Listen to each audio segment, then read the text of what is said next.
Hello, everyone. Thank you for coming. We're so excited to have you here tonight to celebrate the end of Economic Education Month this October and learn about the new standards. Today, we have Steve Bamba, our new CEO, leading the conversation. Steve brings extensive experience in educational leadership and philanthropy. He previously served as the senior executive at College Board and is actually a former classroom teacher. So he has a whole career dedicated to expanding access, equity, and excellence in education. So I'll pass it over to you, Steve. Thanks, Christina. Hello, everybody. We're going to spend some time today learning what's new in the national content standards for K-12 economics. We're going to learn why these updates matter and how teachers and districts can use them to better prepare students for today's economy. This is a very timely conversation, and we have two experts who helped revise these content standards on the screen today. We have Dr. Bill Bosshardt, who has been the director at the Center for Economic Education at Florida Atlantic University since 1995. Bill is an active researcher and has published in leading journals such as the Review of Economics and Statistics and the Journal of Economic Education, earning the Henry H. Villard Research Award. He received his Ph.D. in economics from Purdue University and led the team that revised the national content standards in K-12 economics. He also led the team that created the first edition of the national standards in personal financial education. So sharpen your pencils and be ready with some really good questions for Dr. Bosshardt. We also have Elena Zee, who is the president and CEO of the Arizona Council on Economic Education, where she leads statewide efforts to advance financial and economic literacy in K-12 schools. She also serves as managing director at the Calvin K. Kazanjian Economics Foundation, assisting trustees in reviewing and approving grant requests that promote economic literacy throughout the United States. Elena holds a master's degree in economics from Columbia University, is an Aspen Institute Fellow, and has been recognized with the NAEE Leadership Award. She previously served as Vice President of Information Management at American Express. Elena facilitated the funding priority for the new national content standards in K-12 economics. If we were live, I would ask you to give them a hand, but we're on a screen. So we're going to dive into the questions. All right. We're going to start with Bill. For those less familiar, what are the national standards in economics and why are they important, Bill? Okay, so yeah, first I'll lead us through the standards a little bit, and to do that, I'll show us some of these. So let's bring the screen up. Yeah, there we go. And so yes, so we have these new national content centers through for K through 12 economics. These are new standards, and they're revised. So the first edition of the standards were done in 1997 when they were called the Voluntary National Content Standards in Economics. And then it was 13 years until 2010 before the second edition of these standards came to being. It's important to realize, I think, because when we talk a little later about how important this revision was, is that from the first to second edition, there were changes, but it was sort of a lot of cleaning up and not wholesale changes to the document. And so what we're going to see is that this third edition that we're going to talk about today is more of a redoing of the standards. So a lot of you probably haven't really seen perhaps what the standards look like. So here's an example.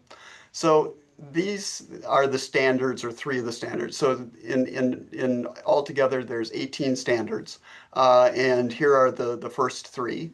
For example, standard one says scarcity and allocation is sort of the title of the standard. And then it gives sort of an overview of what we want the students to learn. Productive resources are limited, therefore people must choose which goods and services they want and which to forgo. And they must also select a method for how to allocate these goods and services. And you can see the second one on decision making, that people usually respond predictably to positive and negative incentives. Effective decision making requires comparing the additional costs of alternatives with the additional benefits. And so these are the standards, and they give us sort of an idea of sort of the general idea of what we want the students to know. But in some sense, these are just the abstract. What's important with this document is that it also provides benchmarks for the different standards. So, for example, for the decision-making standard, if you were to look at the standards document, you would see this for standard 2. And over here, you would see the standard repeated for reference. But now you also see more information for the teacher to use. And so this information is given in what are called benchmarks. And these benchmarks are delineated by the school or the student's school level. And so in the document, there's for each of the different standards, there's benchmarks that are appropriate for elementary school students, for middle school students, and for high school students. And then each of these benchmarks are sort of, there's two parts to them. The first is sort of the knowledge that we want the students to know. And so we see here, students will know that because of scarcity, something is made up of a choice, is given up whenever a choice is made. So this tells us what economic concept we want the students to know. And then we have on what we call sort of the right-hand side, this tells us, what do we want the students to know about this, or what should they be able to do? And so, for example, from a list of 3 toys, rank order their preferences, state their first choice, and then identify the second toy is what is given up. And so this is how a student will demonstrate in the classroom how they know this knowledge or what they will be able to do with this knowledge.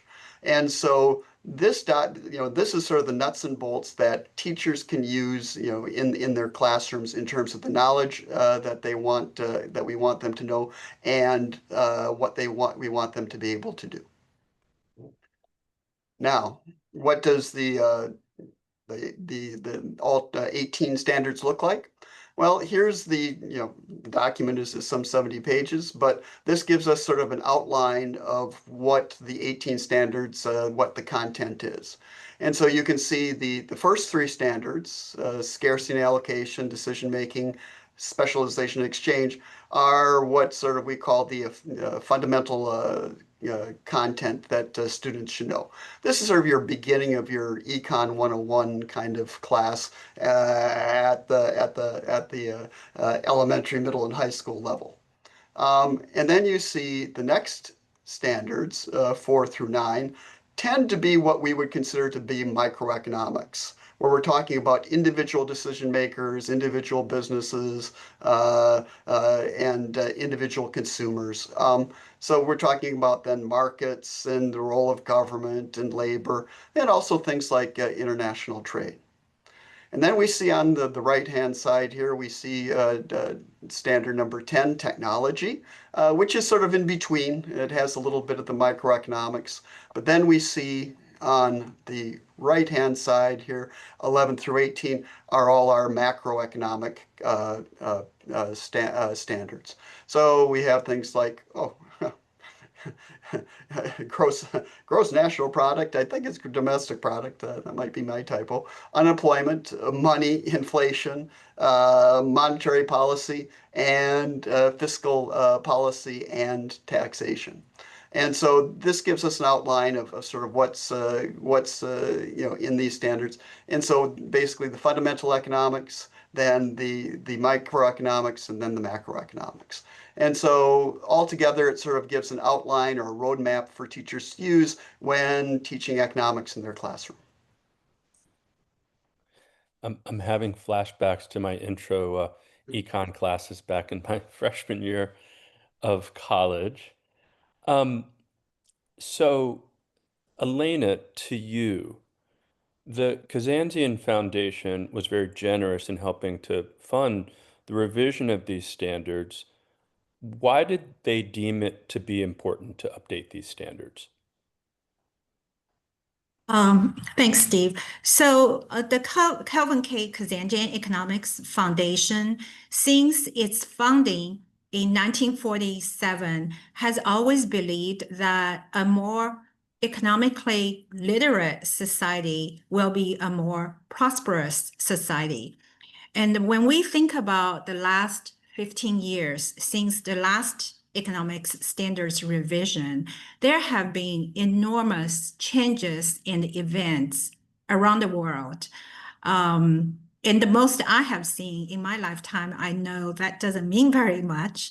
But really, when we think about it, the trade war, the social and demographic shifts, COVID-19 pandemic, and the AI, these are very, very significant events and changes, considering the fact that the Kazanjian Economics Foundation supported the last two economic standards revisions. The foundation has a lot of vested interest in seeing the content of economic standards be as current and as relevant as possible for all students nationwide. So. And Elena, staying with you, how do these standards get used? So they are used very widely. For example, curriculum writers, assessment writers, the state level standards developers, and ultimately teachers use these standards for their students. And I believe that from the most recent Council for Economic Education survey of the states, all states have some form of economics education standards, K-12 economic standards. Now, there are variations in every state's implementation requirements. For example, 28 of the states require, and Arizona is one of them, require a 1 semester long economics class prior to high school graduation. And other states do not have that requirement. So all the states use national K-12 economic standards as a guide in developing the local state level economic standards and the curriculum. Thank you. That's very precise. On to the big picture, the macro picture, as it were, for Bill. What are the big picture goals of this update, Bill? Yeah, in terms of the big picture, well, as I said before, really there hasn't been a lot of change in the standards since 1997, 98. There was one revision, but it was a light revision. And so a lot of it was just to sort of modernize the standards. A lot has happened in the last 25 to 30 years. And so number one was just to sort of bring them forward in terms of economic content, because there's certainly new things in economics that we want kids to know today that we hadn't really thought about back in the late 90s, but also just in terms of the terminology. I always like to point out that even after the revision, the term the yellow pages was still in the document, and so we had to clean up a lot of the examples and make them more forward-looking and more modern. So that was number one. But the other big picture is that when we looked at these, the older standards, they were more arranged around concepts, economic concepts, rather than sort of organized as how a teacher would present the material in a classroom. And so even though we appreciated what the original designers were trying to do, we had we had standards. That one standard would be markets and prices, and then another standard would be prices, and prices would be by itself. And so we were like, well, you can't really talk about market without prices, so let's fold those things together. So there was a number of those kind of ideas where we decided it would be better to sort of bring them reorganize them and present them in a way that a teacher is going to sort of recognize and say, oh yeah, that's how I teach my class. I almost want to do a poll of our audience to see how many are familiar with the term yellow pages. I know that I am. Staying with you, Bill, what are the most significant updates in this version, and what motivated these changes? I can take a guess that Yeah. Okay. technology, for example, I Yeah. imagine is in there. Yeah. So number one, okay, reorganization of the standards, which I just mentioned. So that really was sort of one of the bigger things that we did. I should mention, even though it was a large reorganization, the content, was like rearranging all the different benchmarks into different standards, and so a lot of the content remained the same, but we did have to add content or organize content. So there's sort of three major things then that I think are important to realize. Number one is that we have an international standard now. Before, all the international information was spread across a couple of different standards. And we thought, well, if a teacher wants to teach about international, they're going to want everything in one place. And so that we thought was important. So you can go there now, you see international trade, and you can see what you should be talking about when you're talking about international trade. Obviously, we didn't know. We started this 2 years ago. We didn't know, that today international trade would be as much in the news as it is. So we felt good about that. And then number two, the second thing is, as you mentioned, Steve, is that technology. We sat down and we said, well, what do we want to add that's new, that hasn't really been done before? And I always, like to give Marwa Hassan of the College Board, who was one of our writers, when we were sitting around the table trying to think, and she said, well, technology, it seems like that's really what we should have.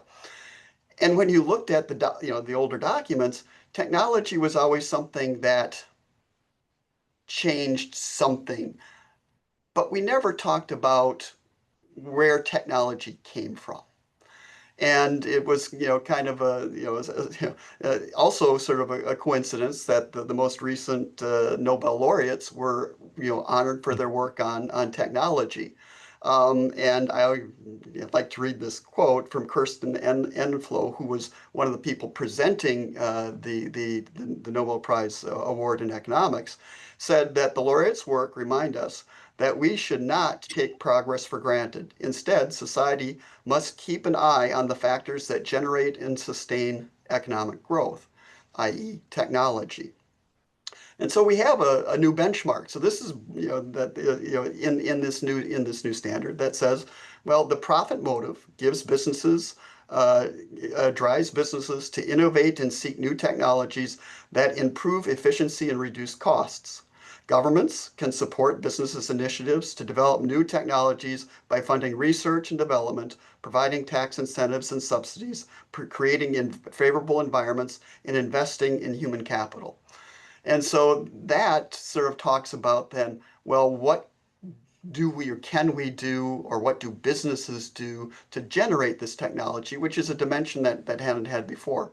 And then we talk a lot more about the implications of technology in terms of jobs and whatnot. And then, of course, it looks really nice that we actually have AI, listed in the standard, a big upgrade from the yellow pages. And then the last change is that the monetary policy was updated. Monetary policy is not conducted the way it was conducted 20 years ago. There was a big change in the tools that the Federal Reserve used, and we had a representative from the Federal Reserve serve on the writing committee, so that information is well done in terms of its presentation. So yeah, those were the sort of the three big things: that international technology and then monetary policy, amongst a lot of others, right? There's other things sprinkled out, but those would be the three big changes. That was a very thorough response. Thank you. Yep. Thanks for breaking it down to those three categories. Back to Elena. Elena, tell us how these changes are going to better prepare students for today's economy. Yeah, we always say today's students are tomorrow's workforce, right? What they learn today really impacts today's economy and tomorrow's economy. And economics helps them to make better decisions in the future around allocation of scarce resources, recognizing the interdependence of people, societies, and time, past, present, and future. Economics helps them develop an economic way of thinking as future consumers, investors, employees, business owners, parents, and citizens. So understanding these major changes that Bill just talked about around monetary policy, interest rate, trade, and technology innovation is crucial to our future workforce and to any role that these young people will play in the future. Thank you. Shifting our lens a bit to teachers, we'll go to Bill, who's a professor. Bill, how should teachers think about aligning the new standards with what they're already teaching? Well, what we hope is that teachers will see the standards and say, hey, this is recommendations from an organization like the CEE, and that they'll take a look at them and they'll go in and they'll say, oh, here's a benchmark, sort of a little nugget of knowledge that I hadn't thought about, teaching in my classroom, and then it also gives them an idea of sort of how the students should know what to talk about, once they've learned that knowledge. But also there's, new things that perhaps teachers haven't heard about. We have network effects, which is an economic concept that really students will understand because it talks about, why is there value to, the internet and things like Facebook and whatnot. And so I think that, teachers will use that. And what I'm really hoping is that a brand new teacher, when, they're sitting down, and the thing is, economics is often taught at the 12th grade. It's often not tested. And so the teacher has a lot of flexibility to sort of teach what they want. And I'm hoping that they're going to sit down with these standards and sort of, use the standards to sort of pick sort of the organization and topics that they want to deliver in their class. And so to inspire them to do what is good, for their classroom. So, sticking with the teacher's theme, Elena, what have you seen work well in terms of teacher training or curriculum adoption?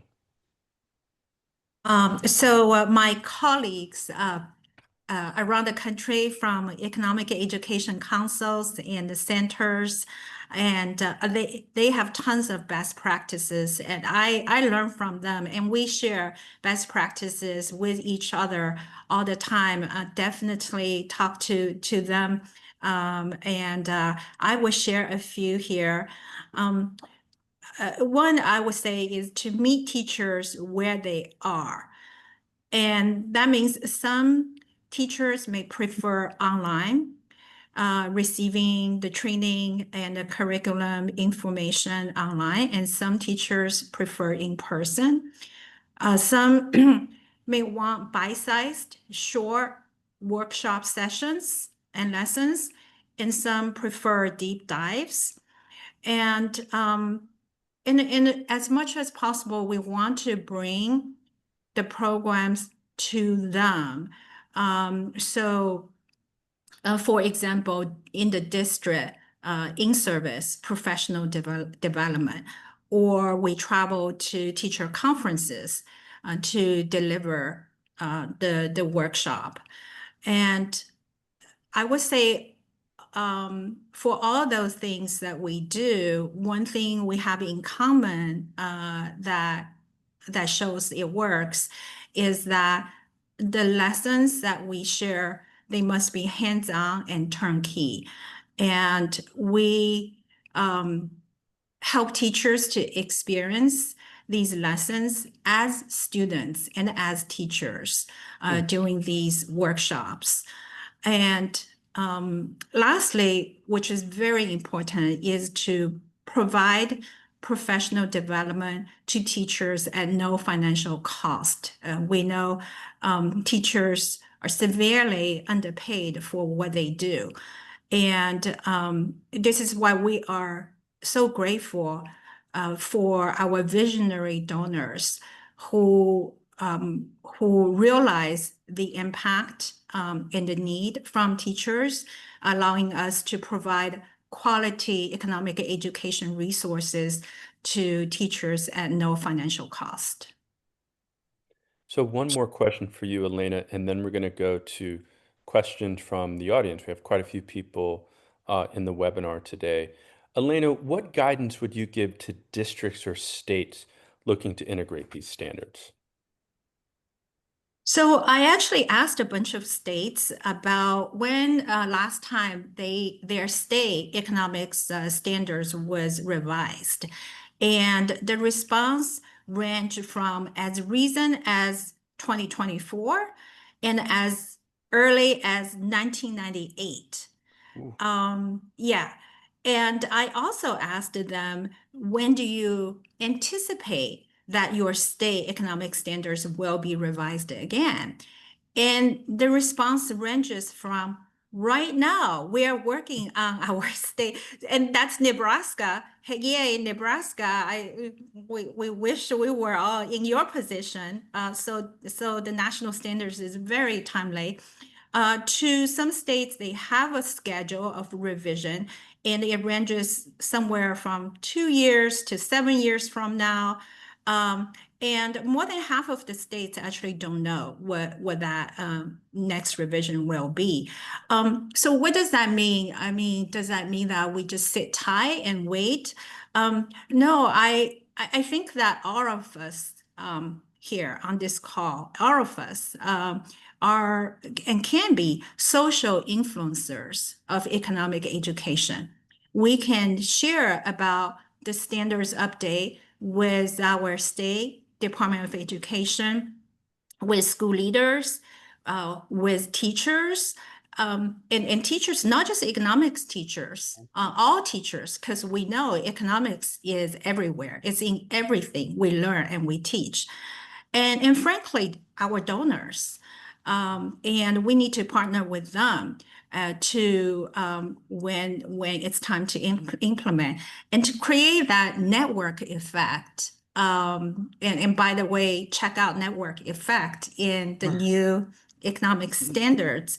So I believe that we all have a role to play to empower our youth to create an informed and productive society for the future for all.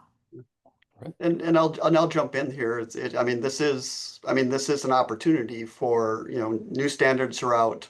And so it's a sort of another way to sort of, get the states and districts sort of, pay attention and say, oh, hold it. Yeah, there's new standards.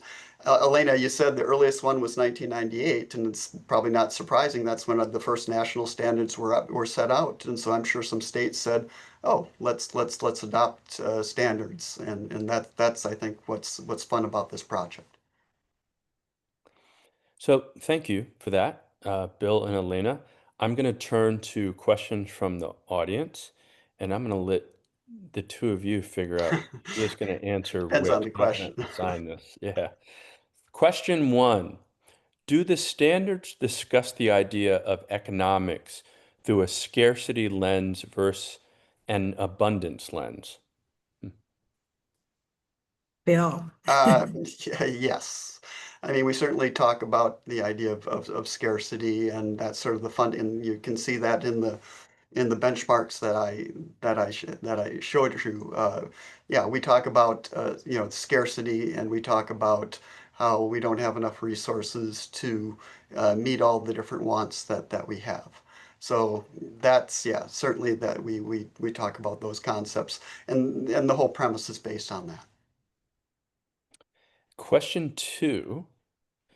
How and when do students learn about what makes a product the best one to buy and the best value? Without that knowledge, they will be buying the products with the highest cost per use, like fast fashion.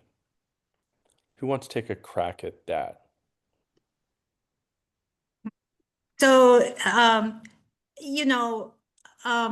we teach the kids about choices and about how to evaluate the different choices presented to them. And we have many lesson activities around that. So through these lessons, kids learn about opportunity cost when they make whichever option they end up choosing, and then the consequence of their choice will only be known in the future. I don't know if I answered the question well. Well, I'm sorry, go ahead, Bill. Oh, no, yeah, I mean, and I agree, and we have benchmarks that pretty much follow what Elena says, right? That we talk about, the different aspects that consumers use to make an economic choice. It's under the sort of the idea of demand, but that's what we're doing. When I read this question, I was thinking about the tulip craze in the Netherlands that we read about in Econ 101. I also want to just make the point that these standards aren't actually in and of themselves going to answer the question of the best product. They will give young people the tools to make an informed decision through teaching them about opportunity cost. But the standards themselves wouldn't say buy Nikes versus Adidas. They would allow students to have a conversation with themselves or others about which they think might be the best. Well, yeah, and one of the benchmarks sort of says and lets the students know that different students are going to come up with different answers because Yeah. we don't all buy the same things. We have different brands. So yeah, that's certainly addressed as well. Give them the tools to develop their informed answers rather than giving them the answer themselves. Right. Okay, next question. What are trade-offs between having a standalone course in high school versus integration of these concepts along the way? How useful are years of algebra, geometry, trig, calculus, preparing young people for careers and life skills as they are taught today? Well, I, I have an opinion, but Yeah. That's why that's you right. get No, paid I the mean, big yeah, bucks to be on I these mean, panels. yeah. So, I mean, I like I like the fact that economics is taught usually as a one semester course at the high school level. But that being said, these standards go from elementary school to high school. And so what I'm hoping is happening is that at the elementary school, the kids are talking about scarcity and decision making. And at the middle school, they're getting a little more sophisticated in the kind of economic concepts that they're being taught.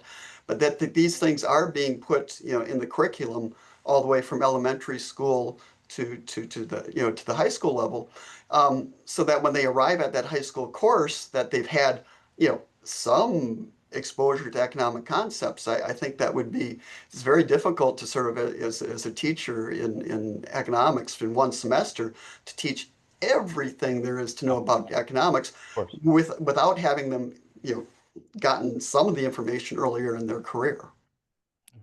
So the answer is both. Elena? Yeah. Elena? Yeah, I agree with Bill. It's very important to have those building blocks from kindergarten all the way to high school. And we can debate all day long about standalone versus integration. This is my personal opinion, is that really economics is about decision making. It is in everyday living, in everything. And we really see the power of when economics is taught in an ELA class, in a math class, in a history class, when you can combine economics with these different disciplinary areas, it becomes really powerful for when the students learn it. So Yeah. that's my and that's what the CEE does, and its affiliated centers, is that we have workshops and professional development opportunities that talk about how you sneak that economics into various parts of the curriculum. And I don't know if I'm misinterpreting the question, but just to put a sort of a fine point on it, I don't personally think we need to trade off econ versus algebra and geometry and trig and calculus. In fact, even early in introductory college level courses, there's a calculus basis to econ. So they're a complement. They're not in competition. And I'd also just remind folks, because I imagine most of the people on this call are educators, US students just had historically low scores on both the NAEP and the PISA in math. So I think we have the resources in this country to do both and rather than either or. That's my personal opinion. Next question, and then I want to keep it. I will talk forever and ask questions forever, so I want to keep an eye on time here. Yeah. Next question. Are there other national economic standards created by groups other than CEE? If so, how do educators know which ones to adhere to? There are none better, but are there others that we should look at? None that I know of. No, these are the ones. I mean, each individual state, will have their own standards, and so. But in terms of a national organization that has put out these standards, no, we are the only standards. You have anything to add to that, Elena? I actually had asked the same question when the Kazanjian Economics Foundation was reviewing to fund the initiative, because we always want to look at what else is working on the same initiative, and really we didn't find it anywhere else. High demand and low supply of providers, huh? And yet we're supplying at a free price. No financial cost. Oh gosh. All right. Well, that's a good thing. Why is it taking so long for the revisions to be made? I'm going to pose that to both of you. We'll start with Bill. Well, you don't want to change standards every year, because then teachers are always trying to follow a moving target, right? So you do have to let a certain amount of time pass, before you want to revise the standards. But that being said, a lot of it is just coming together of the CE saying, hey, we need to do it, and then organizations like Elena's saying we're willing to fund it. It's kind of interesting. We seem to be on sort of a 13-year, 14-year cycle. That, and then of course just the feedback that we get, that people say, hey, these standards are great, but they're starting to look a little dated. When is the revision coming up? And so, that's, I think, part of it. And Elena can speak more about that. Yeah, having witnessed the amount of work involved in updating the standards and the process and surveying, having surveys multiple states about local level standards update, how much time it takes, I could understand why it's not, instantaneous for standards to get updated. It took about 2 years, is that right, Bill? It was 2 years. For the national standards and assembly a talented, powerful team with different representations to work on the standards update. So imagine that to be replicated at every state level. Every state has a similar process. They will have a committee and then review their state level of updates. And then once it takes about 2 years based upon my my research at the state level, and then it will pass down to the school district level. At the school district level, they will replicate the same process and to start doing scope and sequence and the curriculum. And that's almost a 2-year process too at every school district level. And they will have teachers represented. So yeah, it's a lot of work. And it has a huge impact down the road for the students' learning. Yeah, when you're developing national standards, I mean, you are playing the long game. We're putting them out there, and yes, I mean, we have to wait for the states to decide that they're going to revise their standards. And as Elena said, then it's going to be, a 2-year process because, the states won't take the standards, word for word. They're going to go and modify them, and see if they meet their students' needs, and they're going to want to add things that they think is important. So we're playing the long game here. So yeah, it makes sense that we don't want to change the standards with huge frequency. So we have one last question, and I think we can all take a bite at this apple. Uh-oh. And the question is, do you think one semester is enough time to cover the necessary concepts, language, and practice to successfully cover the standards? Is one semester enough? You want me to take a crack? Yeah. We're all Yeah, gonna take a crack at this one. Yeah, we kept an eye on the standards in terms of the number of benchmarks. And we know that it's probably on the high side. But we erred on the side of including a benchmark rather than omitting it, because we wanted to sort of provide sort of the universe of things that students could get in an economics course. But it very well may be that a state's going to say, hey, you know what, we're not sure that we can take care of all these standards. And they may have some opinion. It's like, well, we're not going to be emphasizing these concepts. We'd like to emphasize different concepts. So it allows states to tailor, the standards to their needs. But what we didn't want to have happen is to have a state say, oh, we'd like to do something on international trade, and then not have trade, be in the standards. So we erred on the side of inclusion as opposed to being too short on material. So yeah, so that I'll leave it there. And we kept an eye on it. We tried to sort of, one of the last things we did is cut to bring down the number of benchmarks. Elena? Yeah, and that's really is a good approach because when it comes down to every state level, I mean, every state is going to pick and choose and using the national standards as a guide and choose which are the ones that they want to adopt for their states. So it is better to have more inclusion at the national level. I will just say, as someone who's been in this game for quite some time, that required standards in particular are always about trade-offs. On the one hand, you have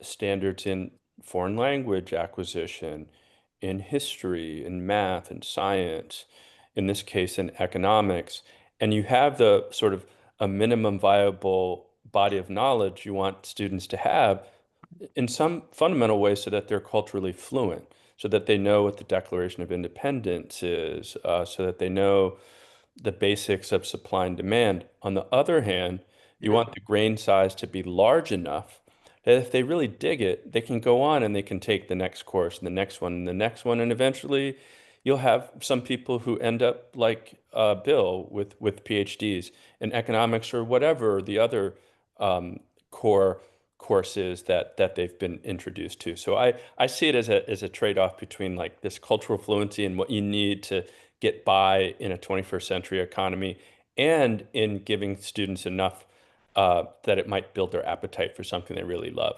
Bill, you wanted to jump in, I can tell.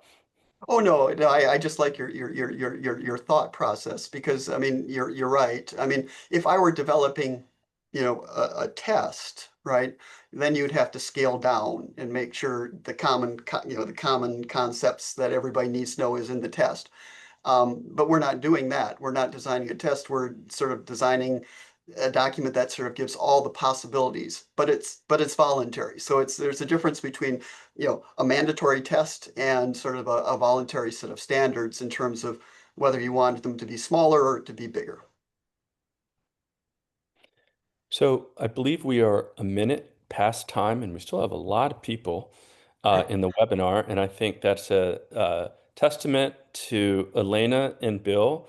It's been a really wonderful conversation, and I thank you very much for your time, and thank everybody who joined for learning something important that's going to help young people in our country. Right. Take care, everybody.